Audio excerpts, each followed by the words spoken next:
je suis né ce soir. Je savais pas que j'en étais capable. Le boulot, t'as peur, t'as pas de baguette magique. Puis ce soir, on a retrouvé le bouton pour éteindre la télé. Avec ma femme et ma fille, on est venus. Ah mais c'est le bout du monde, hein. Pour la première fois.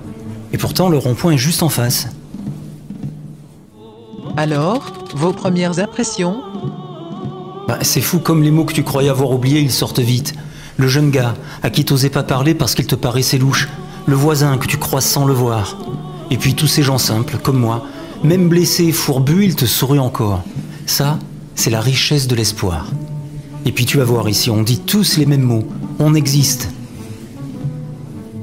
Pourquoi êtes-vous venu ce soir? Je me suis dit que c'était le moment, que je pouvais pas laisser les autres y aller, pas moi. C'est ma vie qui se joue. Et puis aussi pour me sentir utile face à ceux qui veulent pas que tu éteignes la télé, que tu restes scotché comme un robot à croire ce qu'ils te racontent. À qui pensez-vous?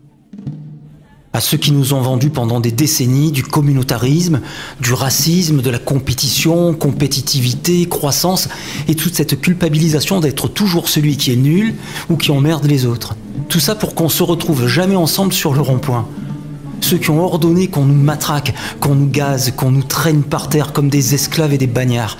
Ceux qui ont détourné les yeux quand les extrémistes de gauche, de droite, des hordes sauvages, les flics en civil, parce que c'est toujours les mêmes qui cassent dans les manifs, eh bien sont venus nous semer la guerre. T'as l'impression que les gars, ils sont aux ordres.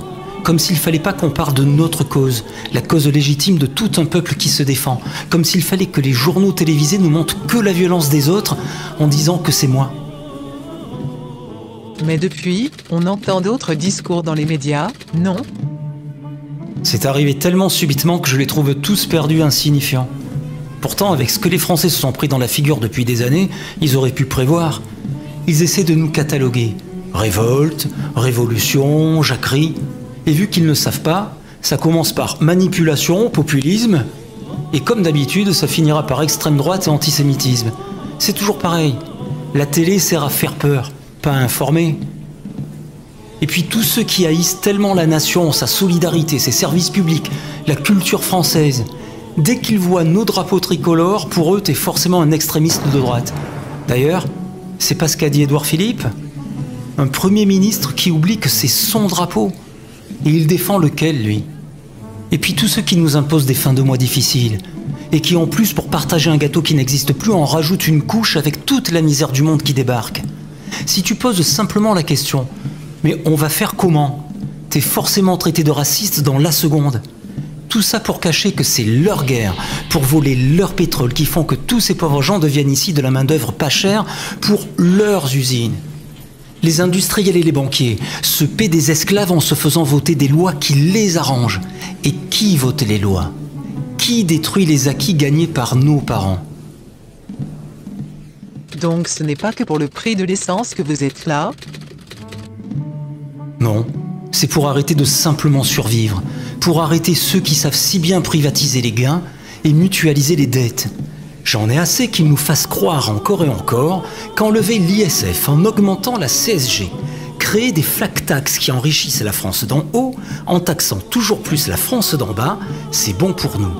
J'en ai assez d'être dans le pays où l'on paye le plus d'impôts, sauf quand tu t'appelles Google et que tu mets des milliards dans les paradis fiscaux sous les yeux de tous qui ne te diront rien.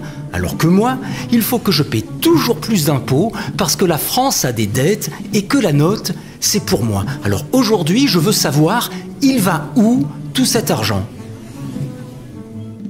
Et pourquoi en gilet jaune? Ah ça, je ne sais pas. J'arrive. Mais je trouve que c'est un beau symbole. Au départ, comme toujours, ils trouvent une excuse, la sécurité. Après, ils nous font payer très cher des ronds-points, partout, et des gilets jaunes dans ta voiture. Et très vite, tu comprends que la sécurité, c'est un jeu de dupes pour cacher un marché juteux. C'est la cagnotte pour les copains. C'est le moyen pour faire croire que la France, qui ne produit plus rien, a encore une économie. Alors aujourd'hui, puisque ça nous appartient, eh bien nous, on s'en sert. C'est fait pour ça un gilet jaune, non? C'est quand il y a un danger. L'arroseur arrosé. C'est pour ça que ça leur plaît pas trop quand on crie « on existe ». Et les hommes politiques dans tout ça? Pourquoi ils nous ont suivis, eux? Les partis politiques et les syndicats, ils touchent des millions de l'État chaque année. Et ils servent à quoi? Ils nous protègent quand? Ils construisent quel futur? Au début, ils n'ont pas voulu être là. Après, ils nous ont critiqués. Et là, on les sent se rapprocher parce que ça devient de plus en plus rentable pour eux. Eh bien ici, on n'oublie pas que de droite ou de gauche, ils nous ont toujours imposé la même politique, celle qu'on n'avait pas demandée. D'ailleurs, tu sais pourquoi on ne veut pas parler politique ici ? Parce qu'ils ont tout fait pour qu'on s'y intéresse pas. On dirait même qu'ils sont devenus de plus en plus incompétents et inefficaces pour nous dégoûter et leur laisser le champ libre. Pour nous, la politique, c'est pas voter pour un parti une fois tous les 5 ans. La politique, c'est le peuple qui réfléchit, qui s'exprime et qui agit. Tout à l'heure, vous avez parlé de manipulation. Vous n'avez pas peur d'y être soumis sans le savoir? Une révolution de couleur comme celle des roses ou la révolution orange? C'est vrai qu'on pourrait te piloter. Tu penses être fort et on te guide vers des intérêts idéologiques et commerciaux. En plus, gilet jaune, ça pourrait y ressembler avec les médias qui nous font beaucoup de pubs, je trouve. D'habitude, ça filtre les infos. Mais bon, l'oligarchie qui voudrait faire tomber un des leurs, quel intérêt? Sinon, il y a les algorithmes de Google et Facebook. Tu crois ce que tu vois, mais en fait, c'est faux.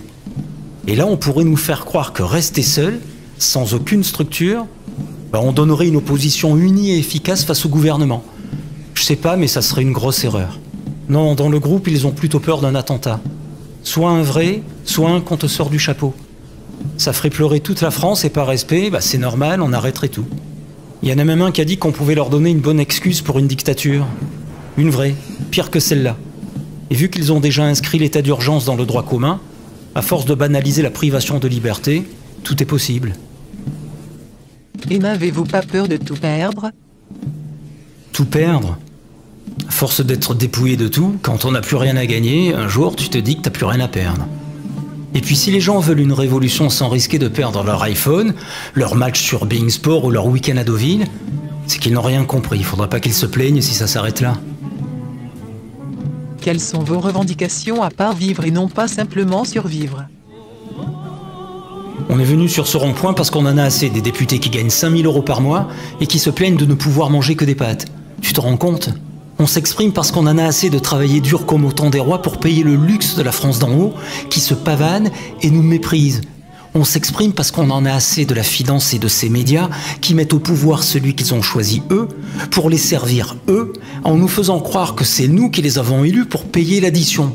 On devrait être content de payer leur loi liberticide sans dire un seul mot. Je rêve.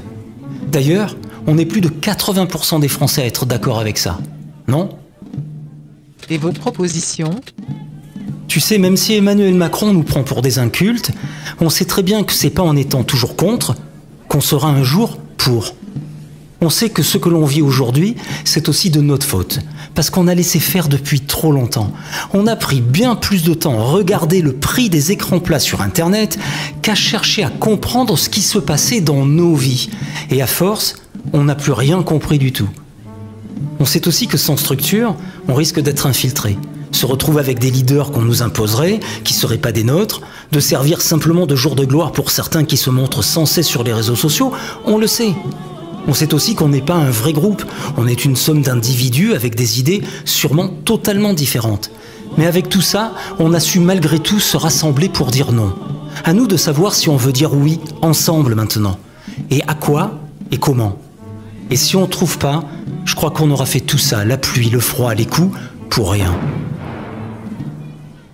Et comment pourriez-vous faire pour continuer ensemble vers un oui possible, surtout que vous ne voulez pas parler politique? Tu sais, j'ai l'impression qu'on discute au contraire de plus en plus. En tout cas, c'est ce que je vois ici. Déjà, il n'y en a pas un pour refuser les règles ou pas payer ses impôts. Ce que j'ai entendu à la télé sur tout ça, c'est faux. Par contre, les règles, elles doivent être les mêmes pour tous, en haut comme en bas. Et les impôts, c'est pour servir le bien commun, pas que le bien du privé. Ensuite, on parle de la destitution de Macron. Eh bien, je viens d'apprendre que pour l'instant, on a beau crier, on ne peut pas le faire par référendum d'initiative citoyenne. Ça n'existe pas dans la Constitution. C'est soit le président lui-même qui peut le faire, et il va pas se tirer une balle dans le pied, soit les députés et les sénateurs. Je crois que c'est l'article 68. L'article 68 donne la marche à suivre, en effet. Mais si c'est à eux de demander cette destitution, n'êtes-vous pas étonné que les députés et les sénateurs de l'opposition ne l'aient pas encore demandé? Bien sûr, Je me dis qu'ils ont peut-être peur du précédent que ça va créer, qu'une fois au pouvoir, ça pourra leur arriver. Mais on va tout faire pour les pousser à la demander. Je pense que ça n'aboutira pas. La majorité de l'Assemblée nationale est pour le président. Mais au moins, ça montrera qu'on ne veut plus de lui. Mais si ça devait arriver, pour cause grave, croyez-vous qu'une fois le président Macron destitué, tout s'arrangerait alors? C'est ce que je pensais. Mais en discutant, j'ai appris que si on a la même politique, président de droite, de gauche ou même des extrêmes, si ça arrivait, c'est que la loi des lois, celle qui se place même au-dessus de notre constitution française et nous impose tout ce qu'on vit, qu'on le veuille ou pas. C'est pas à l'Élysée qu'on le doit en premier, c'est à Bruxelles. C'est pour ça que personne n'est jamais revenu sur le code du travail, alors qu'on était tous dans la rue pour dire non. Les déremboursements de la sécurité sociale qui va disparaître, les privatisations des autoroutes qui pourtant nous rapportaient énormément, la mort de la SNCF qui polluait bien moins que l'essence qui nous ruine de plus en plus, les délocalisations qui font exploser le chômage parce que, paraît-il, les traités européens interdisent de les interdire, ou un truc comme ça. Et si c'est vrai, ça vaut le coup qu'on s'y intéresse. Donc en fait, tout ça, c'est pas simplement que notre président ne nous aime pas, il ne nous voit même pas. C'est qu'il préfère appliquer les lois de l'Union européenne à la lettre que de ne plus y être soumis. Et on sait que l'Union européenne ne laisse aucune place au peuple, simplement au lobby financier et au libre-échange. Nous avons étudié tout ça dans notre vidéo le jour où la France est mourue, donc nous connaissons. Par contre, nous n'avons jamais entendu personne chez les Gilets jaunes dire que l'Union européenne serait la première fautive de ce qui arrive. C'est une idée qui se répand en ce moment où c'est personnel. Peut-être que les autres sont comme moi. Moi non plus, j'étais pas au courant. Mais en tout cas, ici, on en parle. Et donc, qu'en pensez-vous personnellement? Moi, je leur ai dit qu'il fallait changer ces lois. Tout faire évoluer, une autre Europe pour les peuples. Sauf qu'il y a ce monsieur qui m'a rappelé le référendum de 2005, la majorité pour le non qui aura été changée en oui, comme par magie. Et surtout, il m'a appris que les traités de l'Union européenne ne permettaient pas de changer leurs propres lois. C'est comme ça. Soit on est content et on reste, soit on n'est pas content et on sort, comme les Anglais. Moi, j'ai simplement répondu que ça me faisait peur, tout ça. Parce que ça serait la catastrophe. Tout le monde le dit à la télé. Et là, c'est Nathalie, ma femme, qui m'a répondu. C'est pas toi qui disais que la télé nous racontait n'importe quoi? Parce que tu crois que ce que l'on vit, c'est pas déjà la catastrophe? Parce que elle est certaine, tous les jours. L'autre, celle qu'on nous promet comme pour nous faire peur, je ne vois même pas comment elle pourrait être pire que ce que l'on vit. Alors soit ça sera pareil, soit il y aura une éclaircie. Mais qu'est-ce qu'il y a à perdre? C'est pas pour ça qu'on est là, tous ensemble sur ce rond-point, pour faire tout ce qu'il faudra pour qu'on aille mieux? Ça m'a rendu encore plus fier d'être avec elle et d'être là. Vous allez revenir? Ben on va se gêner. Demain on sera là, sur le rond-point. Plutôt gilet jaune que mort.